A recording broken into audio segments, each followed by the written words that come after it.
Le décret qui donne la liberté, en tout cas, de revenir à la semaine des 4 jours, a été publié cette semaine, c'était mercredi.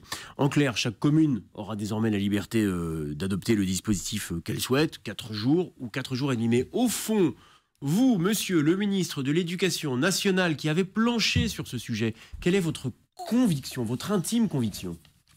Ma conviction, c'est que notre système a besoin de liberté et de confiance. Comme tous les systèmes... Là, je sens que vous n'allez pas trancher le sujet. Si, vous allez voir très bien. Mais j'ai besoin de... Alors allons-y. Il faut toujours expliquer pourquoi on fait les choses. On est toujours en train de discuter sur les modalités, les dispositifs. Mais pourquoi est-ce qu'on fait les choses ? Pour le dédoublement, je voulais expliquer. Pour devoir fait, je viens de vous l'expliquer. C'est-à-dire qu'on va à la racine des sujets. Sur la question du rythme scolaire, qui d'ailleurs n'est pas le principal facteur de réussite ou de non-réussite des élèves dans un système, pour le rythme scolaire, ce qui est très important, c'est d'être pragmatique de nouveau. On retrouve toujours la même idée, c'est-à-dire de responsabiliser les acteurs. Lorsqu'il y a eu, en 2012, le passage à 4 jours et demi, il y avait des motivations qui étaient intéressantes, mieux étaler le temps scolaire. Mais en même temps, il y a eu un péché initial, qui est l'uniformisation, vouloir plaquer tout de suite sur tout le monde. C'est pourquoi certains l'ont bien vécu et d'autres l'ont mal vécu. Et ce que nous sommes en train de faire, c'est de dire, quand ça marche bien, quand c'est positif, gardez-le, bien entendu. Et c'est ce qui va se passer dans de très nombreux endroits. Mais quand vous êtes mal à l'aise avec ce système... Dans la majorité des endroits, simplement, oui, dans pour la avoir majorité d'endroits, une idée de ce que sera la carte scolaire en septembre, c'est...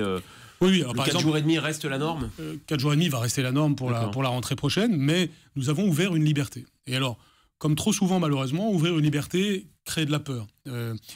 Aujourd'hui, c'est mon rôle de rassurer, en disant d'ailleurs aux différents acteurs du sujet, ne vous précipitez pas, vous avez la possibilité de le faire pour septembre, mais puisque c'était ça votre question, il n'y a aucune incitation particulière à le faire. Nous avons ouvert une liberté. Pour ceux qui veulent le faire, c'est peut-être préférable d'attendre septembre 2018 parce que ça permet de s'organiser. Mais en tout cas, dans certains endroits, ça posait de telles difficultés, y compris aux familles. Vous savez, parfois on me décrit la situation actuelle comme étant une situation homogène et on me dit, avec ce que vous faites, ça va devenir hétérogène. Mais c'est faux. Aujourd'hui, la situation est totalement hétérogène. Vous avez de très nombreuses communes qui ont décidé de libérer le vendredi après-midi, ce qui, pour le coup, est assez discutable du point de vue des intérêts de l'enfant. Vous avez beaucoup d'endroits où la sortie de classe n'est pas à la même heure, ce qui pose des problèmes très concrets pour les parents qui travaillent. Vous avez des élèves, surtout les plus jeunes en maternelle, qui sont fatigués parce qu'ils ont 5 jours de suite. Dans d'autres endroits, avec 4 jours et demi, on a réussi à créer des systèmes très épanouissants pour tout le monde. Donc il faut être pragmatique. Il faut que les communautés réussissent à discuter et d'établir ce qu'il y a de meilleur pour eux. C'est ce qui se passe dans beaucoup de pays au monde, vous savez, où tout simplement c'est localement que l'on définit ce qu'il y a de bien. Eh bien, c'est ce qui doit se passer.